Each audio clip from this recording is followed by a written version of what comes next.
Hello, everybody. I'm so pleased to see that there's so many of you here. We seem to have right now, I'm checking here, we have 46 people attending right now, which is pretty fabulous. You probably know me, but I'll just introduce myself for a moment before we get to the person you really want to hear from. I'm Elihu Kramer. I'm the producing artistic director of Chester Theatre Company. But the reason you are here today is not for me, but it is for Matt Wolf, who is a longtime friend of Chester Theatre Company. He is the London theater critic for the New York Times, as well as a critic and reviewer for a number of other publications. He is also a teacher of many American groups and universities for their London programs. I've made this claim before, but I like making it, so I'm going to make it again, which is that I think that Matt has, over the years, especially as you combine his writing and his teaching, become really probably the single most frequent way that Americans learn about what is happening in the London theater scene. He is an expat American himself. So his knowledge of and comfort in both of those worlds, I think, makes him a particularly effective translator between those worlds. Matt, it's great to see you. How are you? I'm wreathed in sunlight, which for those of you who know London are probably thinking, how did that happen? Yeah. But the extraordinary thing about London during lockdown in terms of just sort of non-theatrical entities is that the weather has been more or less gorgeous the entire time, and the last couple of days have been spectacular. So that's why I look slightly diaphanous, is because the sun is coming right in the window, but it's very nice. It's giving me a warm bath, so I feel very comfortable. It's very impressive, and I should point out to people that it's after 7 p.m. where you are, and yet the sun is pouring in at you. Yeah. Yep. It gets dark in London because, you know, Britain is quite far north. People forget. It gets dark here now at about 10 o'clock, which is great. Not bad. Well, Matt, let me start with a place that feels almost like fantasy now, which is that I'm going to ask you to tell us a little bit before we move past it about the London theater season that was in the midst of happening before the shutdown. I know that the shutdown came, I guess the 16th was the first day of March, was the first day that there were not performances, if I've got it right. Yes, strangely, and it made for an interesting column at the time, I was on my way to a show on that night, and there had been an announcement, I think about 3:30 or 4 in the afternoon, that the West End was shutting effective immediately. But the show I was going to was not on the West End. It was off West End at Southwark Playhouse in Southeast London. So I thought, well, I'm already on my way. I'll just see what happens. If worst comes to worst, I'll turn around and go home. And when I got to the theater, it turned out that in the best, time-honored truism of the theater, the show must go on, and it did, because Southwark Playhouse, doing a musical, Jason Robert Brown's Last 5 Years, which happens to have a cast of 2, both of whom had already arrived, there was no particular reason for the show not to go on. So I would say it was about 60% full. I think most of us who were there had a pretty definite idea that that was the last time we would be in a playhouse for a very long time to come. And the result was that it was one of these kind of extraordinarily charged evenings that I don't think I'll ever forget, where it was both about the event that we were seeing in front of us and also about something much larger than that, because the show was the show and it was a very good production. But I think we were also hyper aware simultaneously of this fabric of theater going and the theatrical kind of collective that was probably from the next day to now and indefinitely not going to be available. And what was really bizarre was that you couldn't have made this up. In Jason Robert Brown's musical, the very, very last word or words that the two characters say to each other are the words goodbye from one to the other and then the other to the first. And so as the goodbye was happening on stage between the characters, of course, it felt like a much larger goodbye as well. So all of that was just incredibly emotionally charged. The actors in the show didn't know that would be their last night while the show was happening. And in fact, there was a matinee the next day scheduled. So those of us hanging around the foyer after witnessed the very poignant experience of the actors being told by the stage manager, that's it, pack up, take your stuff. So all of this, I think, brought home very dramatically in a way that might not have been as palpable an experience, what this is like for the people within the community from both sides of the footlights, much more dramatically than if I'd been sitting at home reading about it in a news headline. So that was the particular experience on that night. To answer your question about the theater season, it was a very good, bustling, busy season, but I would say, frankly, most London theater seasons are like that.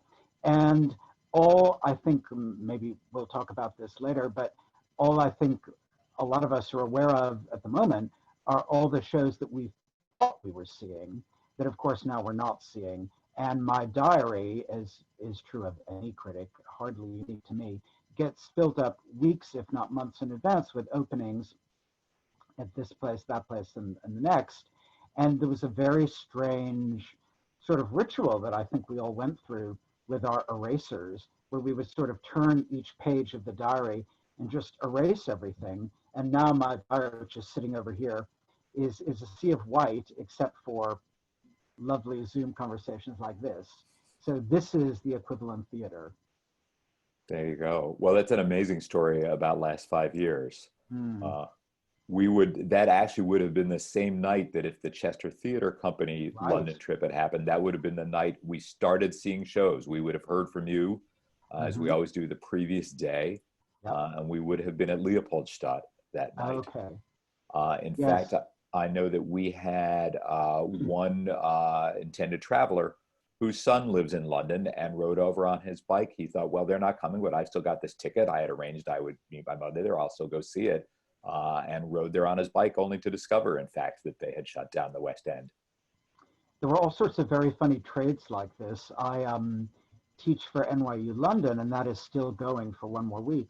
But my students have been dispersed, of course, back home, and home for them is all over the world. It's not necessarily New York. In fact, I think only one of the students is in the New York area. The rest are everywhere else, most of them outside the US. Anyway, the result was that we had a lot of extra tickets left over to things. And I went to the dentist right before lockdown happened. So the timing was good. At least I got my teeth too. And my dentist is quite the theater buff. So we didn't, of course, know that lockdown was going to happen right away.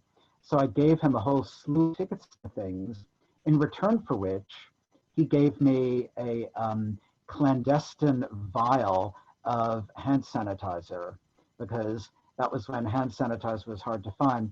So I thought, well, this is the new barter economy for our time, hand sanitizer vis-a-vis theater tickets. But I think I came out ahead, of course, because I had the hand sanitizer and he wasn't able to use the tickets. And you mentioned Leopoldstadt. This was, for those people who may not know, this was the new play by Tom Stoppard, now in his 80s. It has been a dozen or so years since his last play. So one figures at that rate, will it be his last play? Maybe it won't, who's to say? One hopes it won't be. But it had about it the feeling of a career summation, a very personal play, a play in which he looks back at his family's Judaism, something that he was not really made aware of until he was well into adulthood. A quite ambitious epic play. His own son, Ed Stoppard, was in the cast. And it was going to be shown on National Theatre Live, which I'm sure everyone's aware of, that is ongoing, of course, very much during lockdown. They're having a weekly showing of something on a Thursday night, National Theatre at Home, and it doesn't have to be a National Theatre production. So Leopoldstadt was going to be part of that. obviously the run was truncated.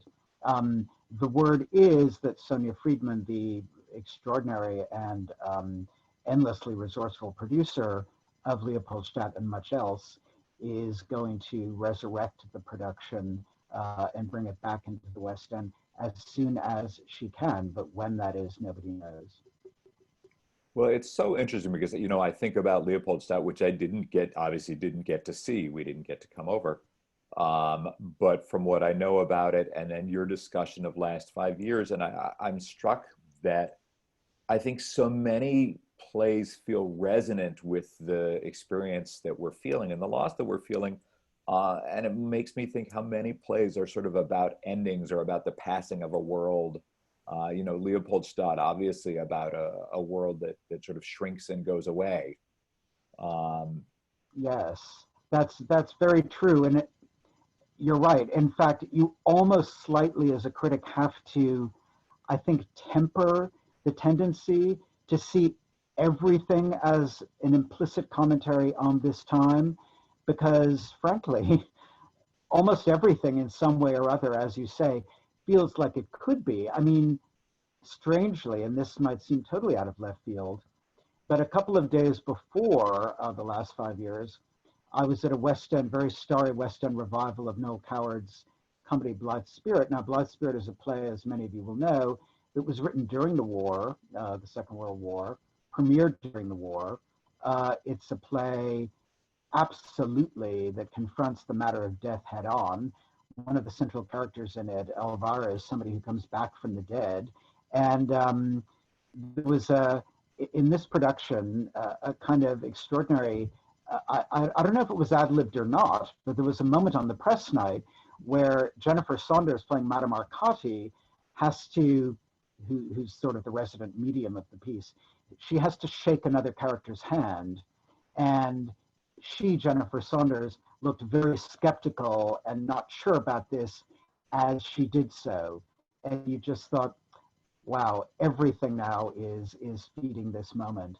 There was a very telling revival of Carol Churchill's play Far Away at the Donmar. This is a play written, of course, long before the notion of a pandemic even existed, but so immensely resonant and prescient did that play seem in this revival that the Observer critic here brilliantly said that the play should be retitled Very Close. Yeah, well, I mean, one of the things about that play is this idea that nature itself has come at war and has turned against us. So, yeah, how remarkable. Let me ask you to just share with us a couple of what were the highlights for you this season? What were a couple of plays or productions or performances that will stand out for you from this season? Well, I think to talk first about a little bit more about the Stoppard, what was extraordinary about that was, first of all, the size of it. It had a cast, well, hard to say exactly because it included 3 sets of 5 children who rotated, so they weren't all on stage at the same time. A la Ferryman. Yeah, but let's say a cast approaching 40, something like that, of whom a certain number were children. But the fact is, this was and remains an entirely commercial production. I mean, there was nothing state-funded or subsidized about it. Tom Stoppard is someone who has, of course, worked within the state-subsidized sector quite a lot. So I think the scale of the ambition of it and the fact that Patrick Marber, who is himself a noted playwright, wrote Closer, and that, I mean, that's his best known play, but others as well. He directed it. He had directed the very successful revival a couple of years ago of Travesties, which came to Broadway with Tom Hollander. It felt like a real empathic meeting of minds.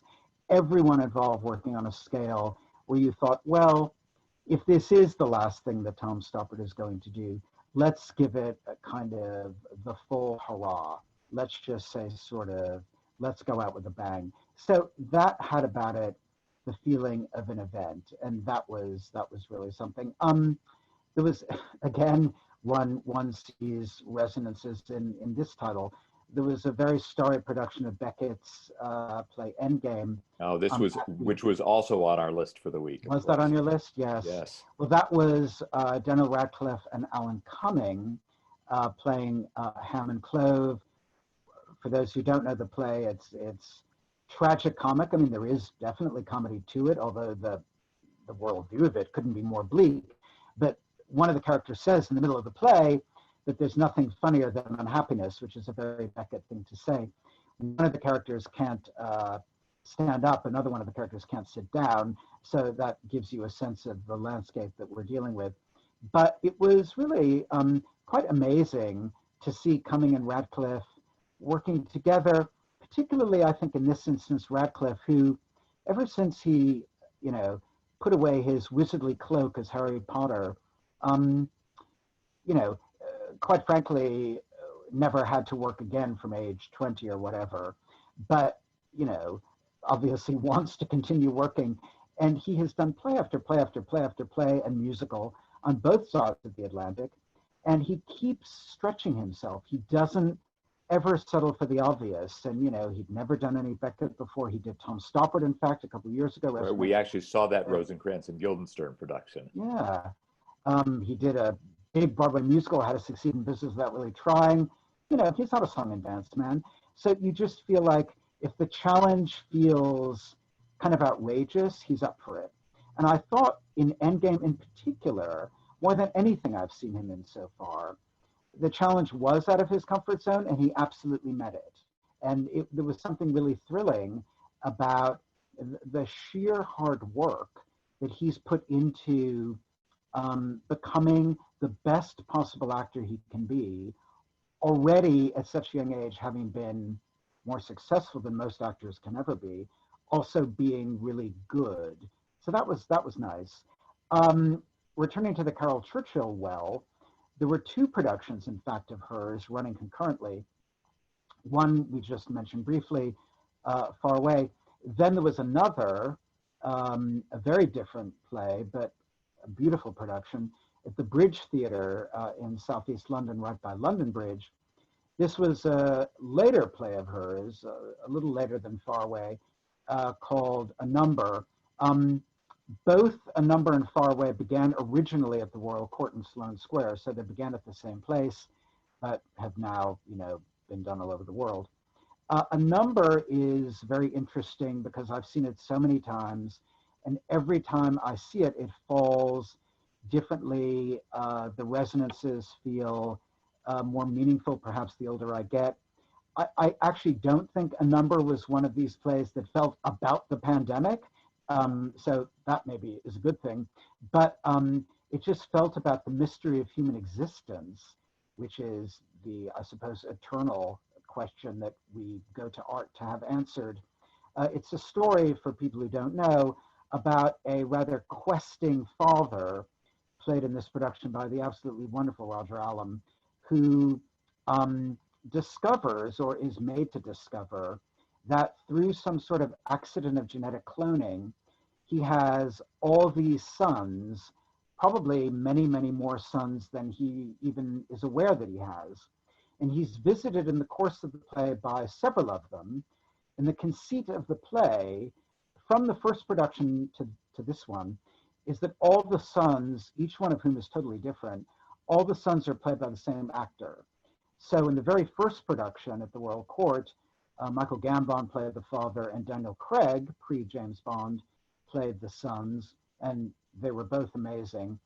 In this production, as I say, Roger Allam was the father, and a brilliant young Northern Irish actor, really wonderful, named Colin Morgan, who people will know if they watch Merlin on television, because he's one of the stars of that.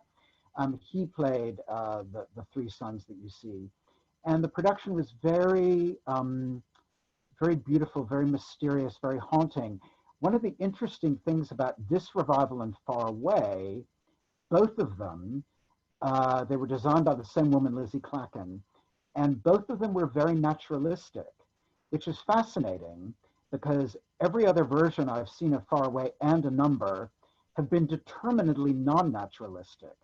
And I think maybe we've reached a point where whatever in these texts might have seemed kind of otherworldly and clinical and, placeless. For some reason now, for theatrical practitioners, was able to be firmly located in the here and now. So for example, with A Number, the very first production was just basically the Peter Brook empty stage, dramatically lit. This production, you were in a home, you were in a recognizable domestic setting, and that, in a funny way, made it even more disturbing somehow, because you felt as if this mysterious landscape had come into your home or into this character's home. So that was very arresting. I could rattle on with other Hang on a titles. second, everybody. We seem to have. Oh, you're back, Matt. Okay, you froze up. That's okay. Yeah, I could rattle on with other titles, but what were some other ones that you were interested in? Well, I can tell you some of what we're going to see. You've already mentioned two of the plays that we had hoped to see, which were Leopoldstadt and Endgame. We were also going to be seeing The Visit at the National. We were going to be seeing, we were going to go to the Bush actually and see The High Table. Oh, yeah. And I've actually completely lost my mind here 2 months later, and I can't even tell you offhand what the fifth show was. There was another show. It was on the West End. It currently escapes me. The Visit? Pardon me? Was it The Visit? No, that's at the National. That was that's at the National. Oh, okay. Yeah. There was another, and it's gone now. I wonder if I probably have it written down somewhere, but I'm sure I do too. I had tickets to it and everything. The Visit wasn't my favorite. It had a brilliant leading performance from Leslie Manville playing Claire Zachanassian, the central character, who is this extraordinary presence as written originally by Dürrenmatt, but also in this version, of course, relocated to small town America by Tony Kushner, obviously highly politicized, as one would expect, quite rightly, from Tony Kushner, and the politicization of it, I thought, worked well. What didn't necessarily work so well was the, I felt, inordinate over elaboration of the production. It felt very much like it was strained to be self-conscious and quote unquote meaningful in a way that it didn't need to, because the material just is.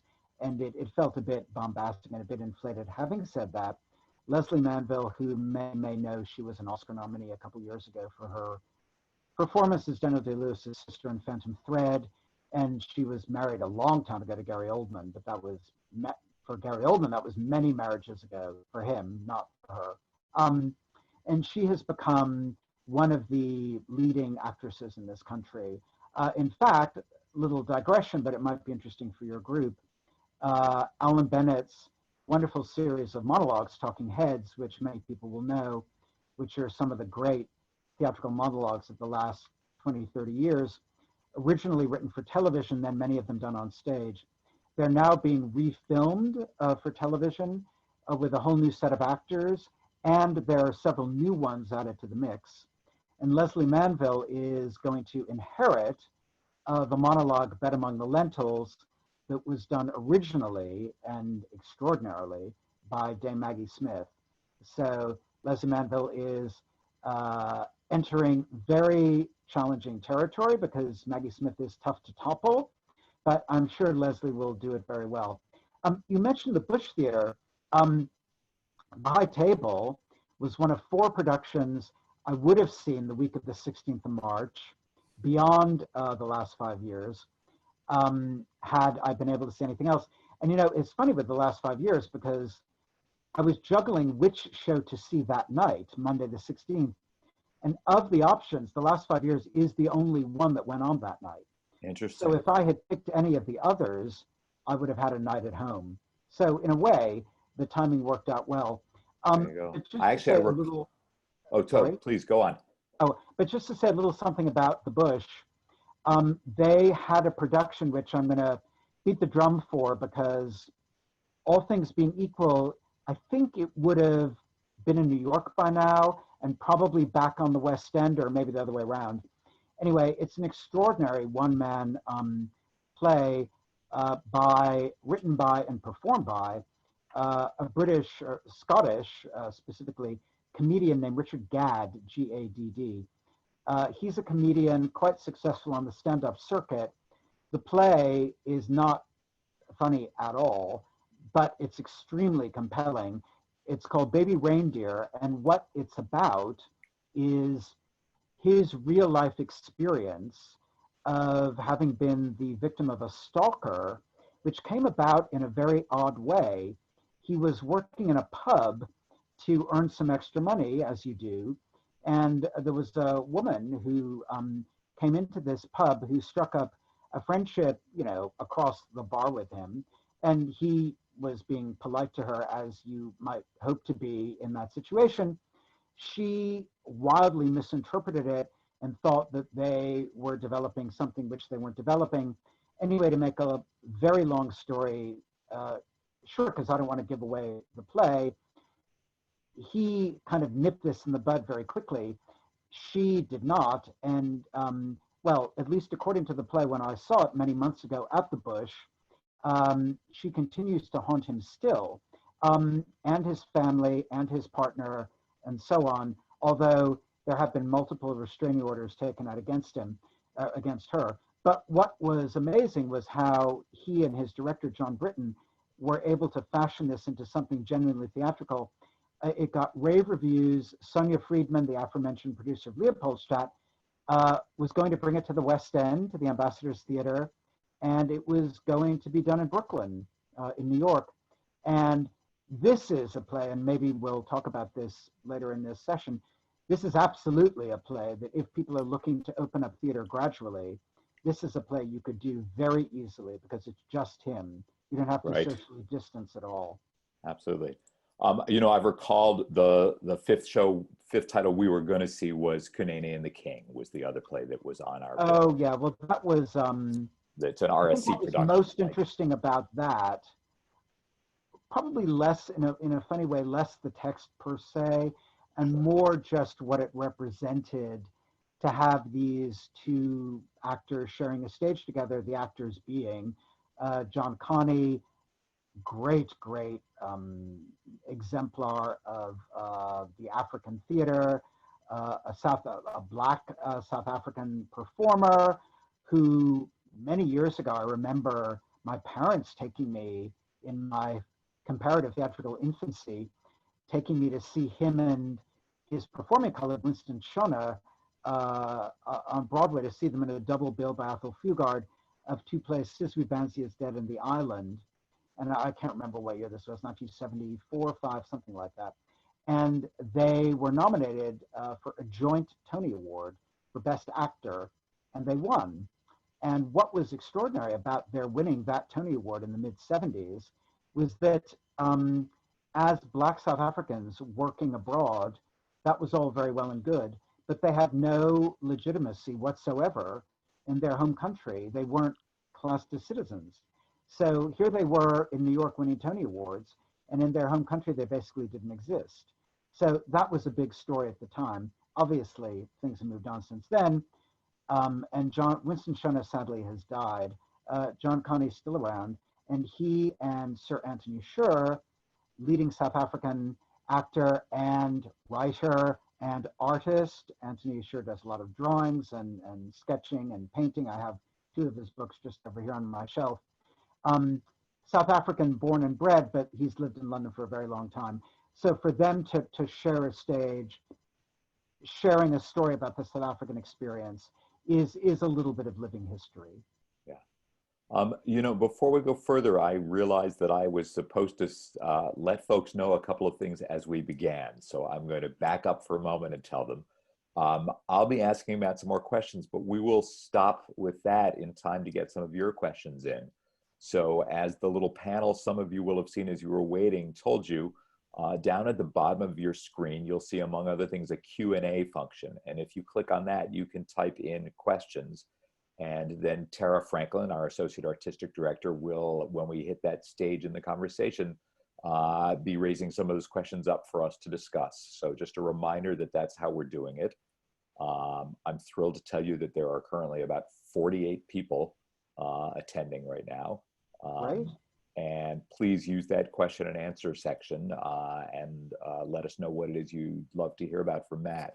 So Matt, I guess that was the past. Let me do the present and then we'll get to the future.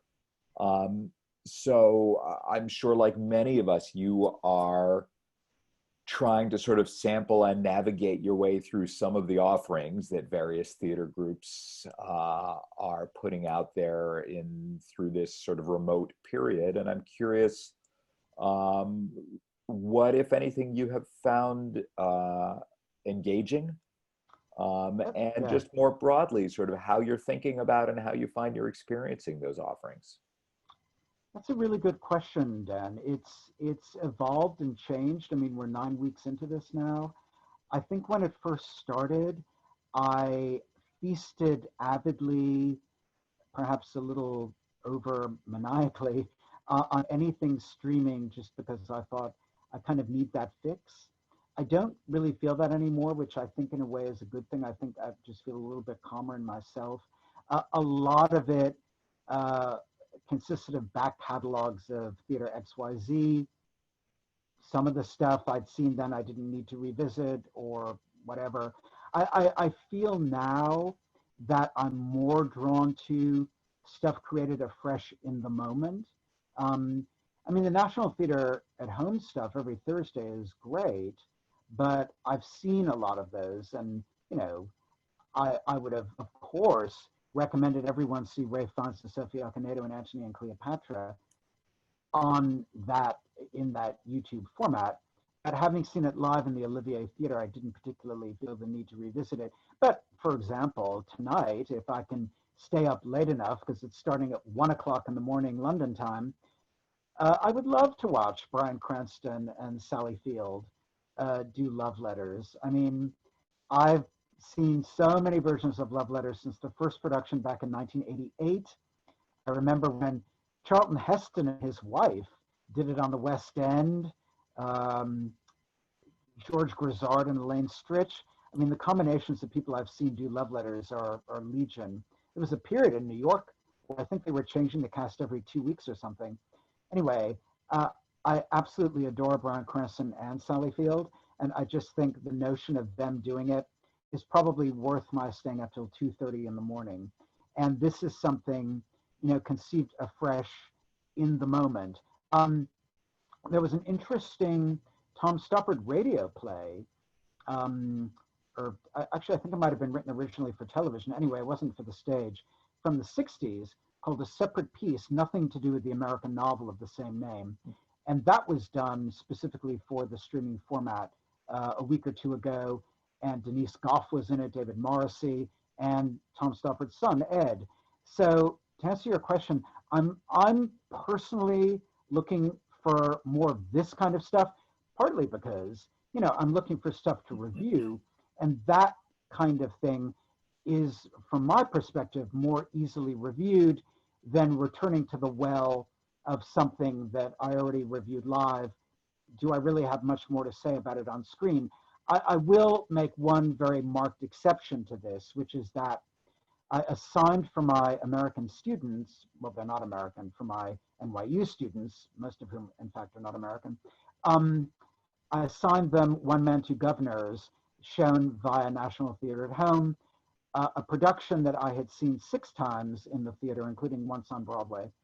And I had, of course, I must have loved it, or I wouldn't have seen it 6 times. And it was so fantastic to visit again. I felt like the play, it was like revisiting an old friend. And what was particularly moving, the play was unbelievably funny, but it was also sort of healing in the way that great comedy is. And then there was this spectacular sort of Zoom discussion, you know, like this, with Nicholas Heitner, who directed it, and Richard Bean, who wrote it, and James Corden and Oliver Chris and Jemima Rooper. And, you know, looking back on something from, I don't know, 10, 11, 12 years ago, whatever. And the contemporaneity of it, the way in which, however many years ago, were felt viscerally now in the moment, was very moving to see. And it was really quite powerful because Nicholas Heitner, during this session, choked up a couple of times and he had to turn away from the camera. And you thought, yeah, I can imagine, because I'm sure that he never in a million years thought he would be re-experiencing this comic play amidst this climate. So that was a really remarkable, that was a remarkable evening. That's fascinating.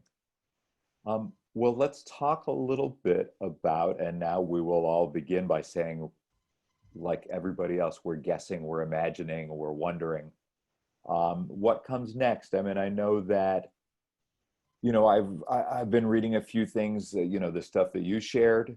You know, you've been engaging with looking at this question. You know, I'm also, you know, we've been hearing things, you know, Shakespeare's Globe says, you know, if we don't get support soon, that's going to be the end of this enterprise. And sort of what you see as sort of the resiliency of London theater. You know, I'm asking less for you to prognosticate when it comes back, because I think we're all feeling deeply ignorant there. So much as to imagine what might the impacts be, what kind of resiliency do you see there, what sort of effect do you imagine this, you know, this having on the broad range of the scene there, from West End to off West End to the smaller theaters, et cetera, that make up that ecosystem? Yeah, well, that's the $1 million question, or more accurately, the 500 million pound question or more. And the headlines are grievously apocalyptic, and they get added to daily. I mean, you mentioned the Globe. There was a very, very well argued piece in today's Daily Telegraph, which I think I sent you earlier, Dan, and feel free, of course, to share it with your group, by the aforementioned critic Sonia Friedman. Beautifully judged piece, I thought, where she wrote as a producer, but also as an advocate and a participant. Her sister, Maria Friedman, is one of the great musical theater performers in this country. So, you know, theater courses through her veins, and she's also been very successful at it. And just talking about, you know, we are nearing a grievous impasse unless some financial dam can be burst and money can be found. The problem is, I mean, you know, it sort of goes without saying, every sector of society is saying this. So then you have to think, well, and of course, my passion for the arts burns inordinately brightly, but I equally realize that there are plenty of other sectors of society that are also important, and they want their share of the public purse. And there are a lot of people who are hurting financially who are already getting a share of the public purse. I mean, there have been financial schemes in place here to keep people afoot financially, to varying degrees, of course, now I think through the end of October. And so, I'm just going to interrupt for one moment for our American audience to say that scheme is a word that has a negative connotation in our country, but simply describes an established yeah, system for you. yeah, not pejorative here at all. Thank you. Very exactly right. No, nothing draconian, just a strategy, let us say. And so, you know, the public purse is being squeezed at every point. So no one knows the answer to how much claim to that public purse the arts can make. But I'm relatively sanguine, because I think everyone here knows, no matter where you are on the spectrum, much more, dare I say, than the current occupants of the White House, I think everyone here knows that theater is one of the ways by which this country identifies itself to its very, very core. And that's not being sentimental at all. In fact, you could be ruthlessly pragmatic about it and leave sentiment at the door and just talk dollars and cents, which is what Sonia Friedman was in fact doing for much of her article, talking about how much money rebounds to the Treasury through the theatrical plenitude of the UK. But what's interesting, and this is a newfound problem that hasn't happened before, is that, you know, there have been theaters like the Old Vic, which is pleading poverty, the Globe, which, as you said, is pleading poverty. These are theaters that traditionally have not relied on the public purse. They have found other ways, very successfully, particularly the Globe, other ways to keep afloat. And they haven't relied on state subsidy the way the National has, and the Royal Shakespeare Company has, and the Royal Opera House has, and the English National Opera House, and the list is endless.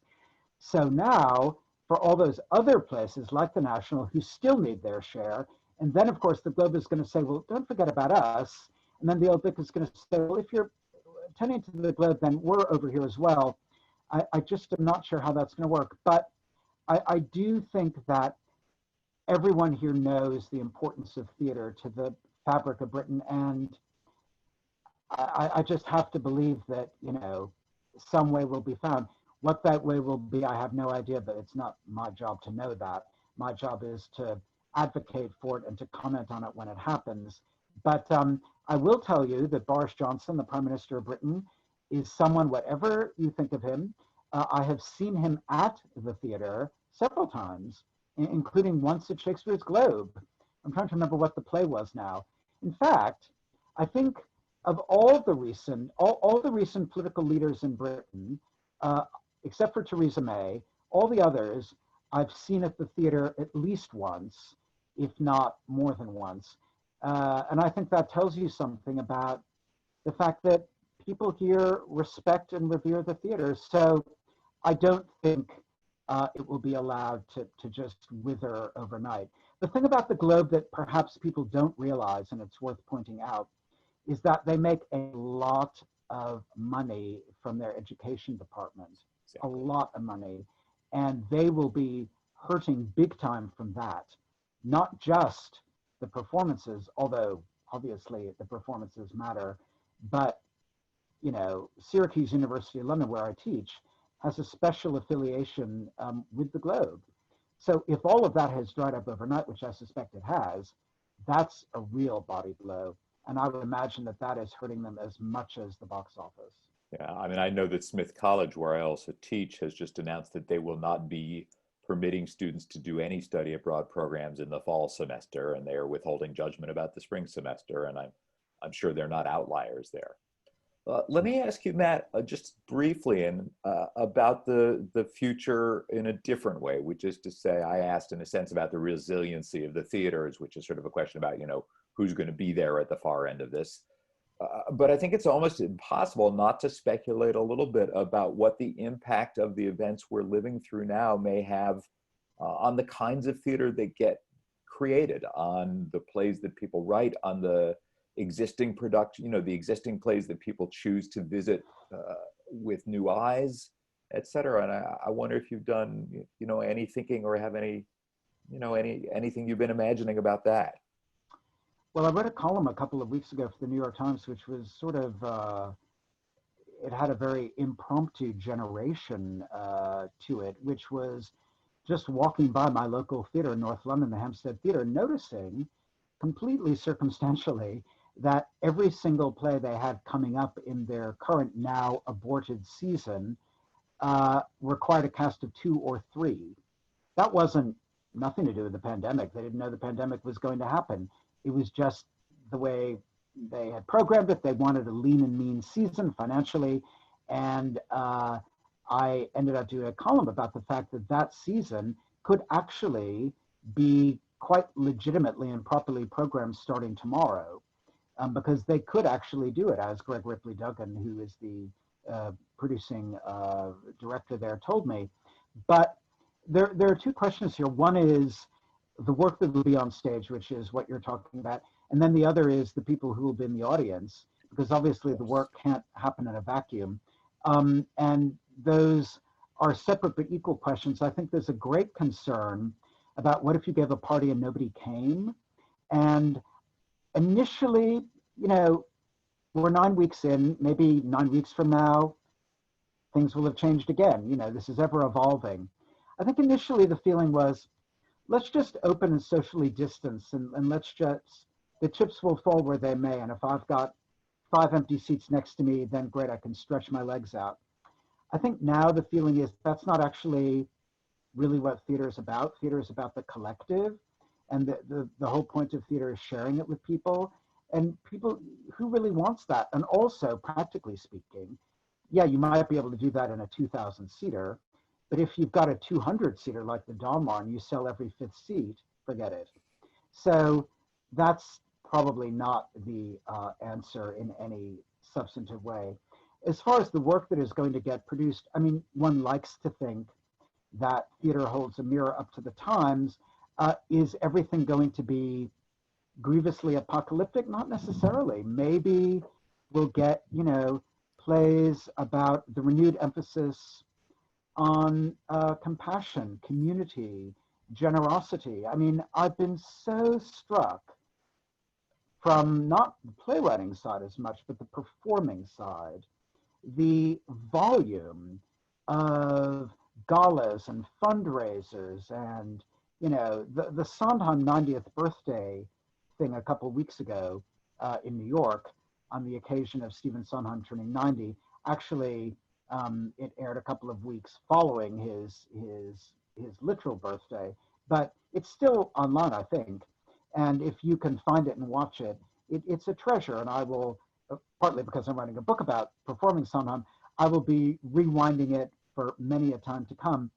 But I think people are going to be perhaps connecting to their art more deeply, more profoundly. I think we've all realized there's no taking this for granted. I certainly feel that as a critic. In a funny way, I think a lot of critics feel, as and when theater is back up and running, in a funny way, how critical are we going to be? Maybe for a little while. I think a lot of us are just going to be so happy for the experience of it that, if it's not the best written or the best acted thing in the world, at least it is. It's there. It's living and breathing. And, there's something to be said for that.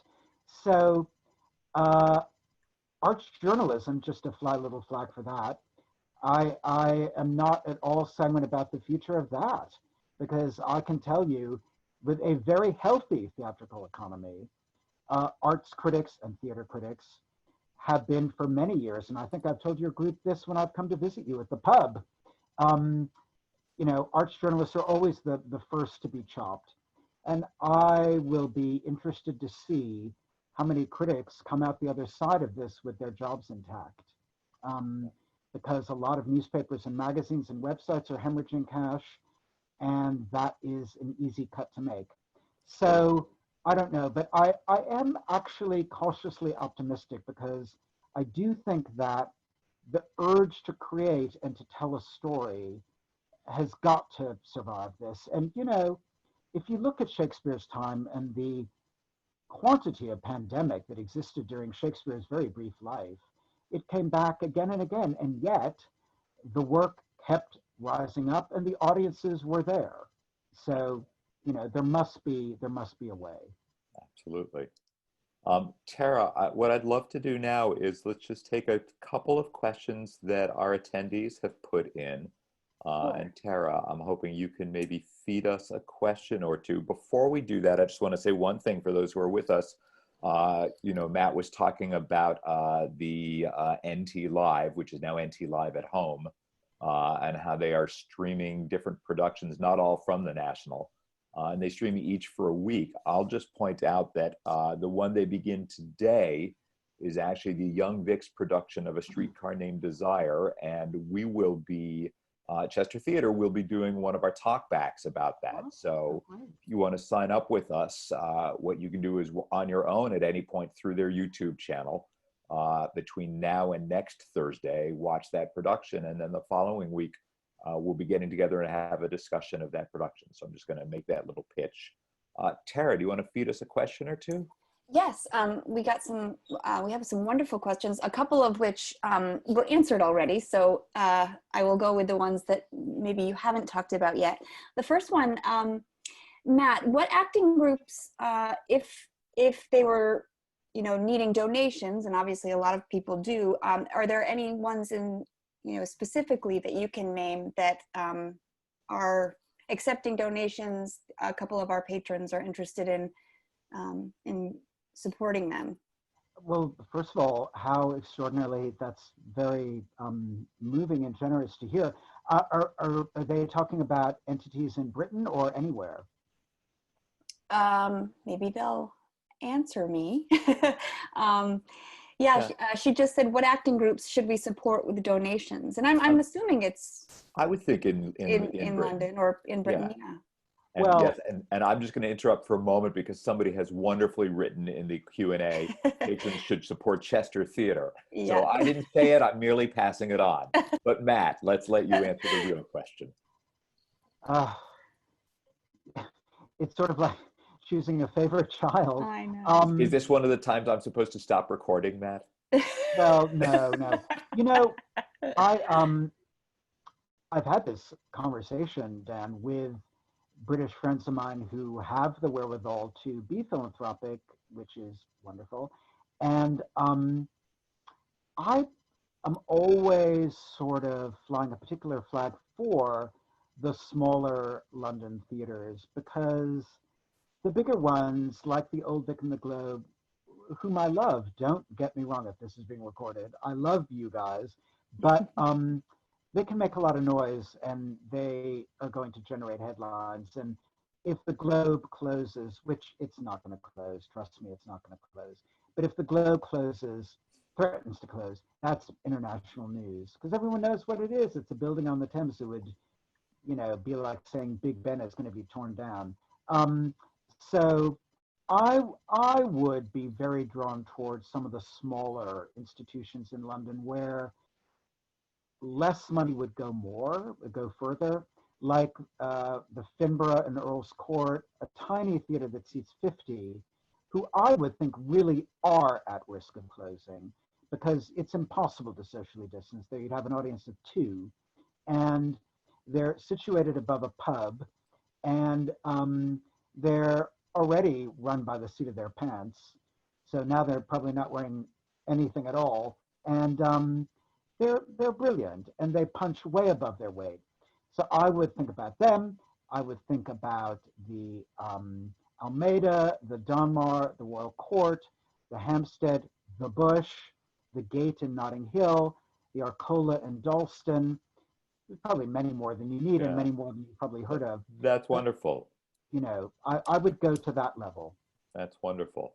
Thank Tara, you. I see we have a couple of reading-based questions. Yeah, actually, I was just going to talk about, Audrey says, Matt, now that you're not at theater afternoons or evenings, what are you reading? Well, I will just see if I can get it here. Hang on.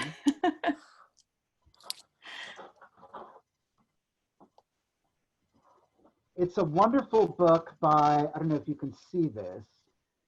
It's called House of Glass, and it's by Hadley Freeman, who's a British Jewish writer. And it's sort of her Leopoldstadt, because it's about discovering a heritage that you didn't know you had. And I don't know if it has an American publisher attached. I'd be surprised if it doesn't.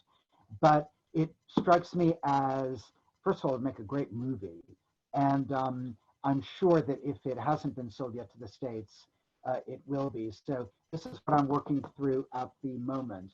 But I'm also, as anyone who knows me can attest, I never ever watch television, ever.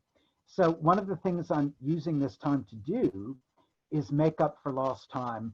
And so people have been suggesting the box set of this and the complete works of that.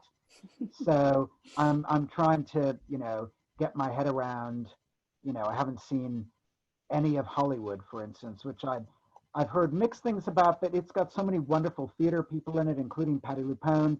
I feel like, how can I not watch it? So, there's a lot. I have to say, not for 1 second have I been bored, not 1 second. Great. And actually, another question regarding literature. Your reference to Shakespeare made Gloria wonder if anyone has written a book or actually documented the resurrection of theater after the London plagues. Are you aware of anything like that? That's a very good question. My guess is probably, only because the canon of books about Shakespeare in his time is vast. And if I could flip this computer screen, right out of sight for you, but in my eye line, is my Shakespeare bookshelf, which actually looks like it's about to buckle so I hope it doesn't during this conversation. There seems to be a Shakespeare book on almost everything. I have not found a book on precisely that topic, but Stephen Greenblatt and Andrew Dixon and others have written books that reference this. Whether there has been a book that only talks about Shakespeare and plague, I don't know, but I wouldn't be surprised. Great. All right. And I'm going to actually pass one last thought on, which is perhaps a comment and maybe a little bit of a question, but Dan Dwyer, who is an American theater writer, Sure. who's with us here. Your discussion of Endgame got him thinking about how safely one might stage many Beckett plays, because he's not sure if anybody touches anybody in Beckett, certainly not often. Yeah. He's thinking of Happy Days. He's thinking of, the parents in their garbage cans back in Endgame, etc. Yep. That's exactly right. I mean, when I wrote about the Hampstead season feeling like it was made for the pandemic, albeit by default, the editor wanted other titles of plays and other playwrights where this landscape applied equally. And Beckett came up again and again because almost all of his plays, particularly his so-called dramaticules, where he strips everything to sort of theatrical molecules, one of them is just a mouth. It's just, you don't even see the person, you just see a mouth. So yeah, you could do that. What's going to be very funny though, going forward, Dan, for critics, is we're going to have to be very careful how we assess direction, because blocking now is not going to be necessarily about anything besides just strategy. Keep these people at the appropriate distance. It's not a matter of whether or not they have chemistry. It's are they safely distanced. So the critical lexicon is going to, I think, have to be pretty flexible and viable. But I really, really think that theater will out. They always say Broadway's dying, it's always being reborn. I think from that one could extrapolate absolutely to theater as a whole. Well, Matt, I just want to thank you so much. It's been an absolute treat. I know for me, and I think for so many of our people, to hear from you, to see you well in the strangely shining sun of Hampstead this evening. I'm working on my tan. Thank you. That's excellent. You'll have to turn the other way to make sure the other side of you gets some too. But please be well. Thank you, and you. And to everybody who's with us, I hope that you are first staying safe and are well. And also just to say, these moments where we get to do some of this and the conversations we're going to have next week, et cetera, I think are an important part also of how we stay engaged and sane through this. And Matt, thank you for your contribution here. I'm so appreciative. Thanks to everyone for watching, and thank you for having me. Okay. And everybody, thank you so much for joining us. Bye-bye.